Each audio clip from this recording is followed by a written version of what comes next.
جب اپنے اس گھر میں اس اپنے مانے پر بیٹھ کر آپ کی ذات پر درود و سلام کے گجرے پیش کرتی ہوں، درود و سلام کا ورد پکاتی ہوں، درود و سلام کے گیت گاتی ہوں، درود و سلام کے تحفے پیش کرتی ہوں، اس وقت وہ میرا معنی کے اندر مٹھاس داخل کر دیا جاتا ہے اور بہترین لذیذ اس کو بنا دیا جاتا ہے۔ نبی رحمت فخر موجودات صلی اللہ علیہ وسلم سرکار نے فرمایا درود و سلام کی برکت ہی اتنا ہے، جو بندہ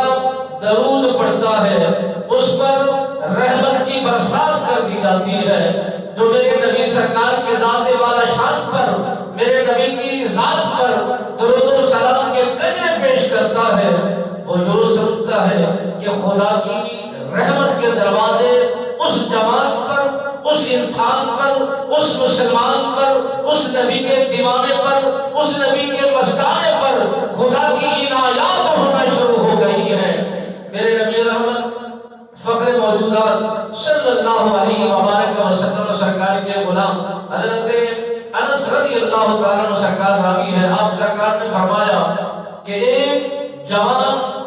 عرض کرتا ہے کہ میں اتنا لوگوں کا مقروض ہو گیا،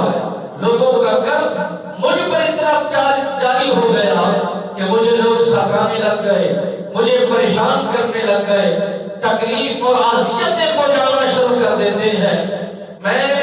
دائیں بائیں رشتہ داروں سے، عزیز و اقربا کی قربت میں اور اپنے رفقاؤں میں جا کر سوال کرتا ہوں، عرض و گزار کرتا ہوں کہ مہربانی کی جائے، منت لائی جائے، مجھ پر احسان فرمایا جائے، قرض ہاشا نہ دیا جائے، تاکہ جو لوگ مجھے تانا زن کر رہے ہیں، تکلیفیں دے رہے ہیں، اذیتیں پہنچا رہے ہیں، لوگوں میں مجھے پریشان کر رہے ہیں، میں ان کا قرض اتار سکوں اور ان کی قرض کی ادائیگی کو یقینی بنا سکوں۔ پر جب وہ عزیز و اقربا کا رخ کیا، کہیں سے بھی فتح نصیب نہیں ہوئی، کہیں سے ان کا مسئلے کا حل نہیں ملا۔ بس اس نے سمجھا کہ دنیا کے اندر اگر کہیں بھی کسی کے مسئلے کا حل نہ ہو تو ایک ذات خدا کی ہے، دوسری ذات مصطفیٰ کی ہے۔ جب وہ رب راضی ہو جائے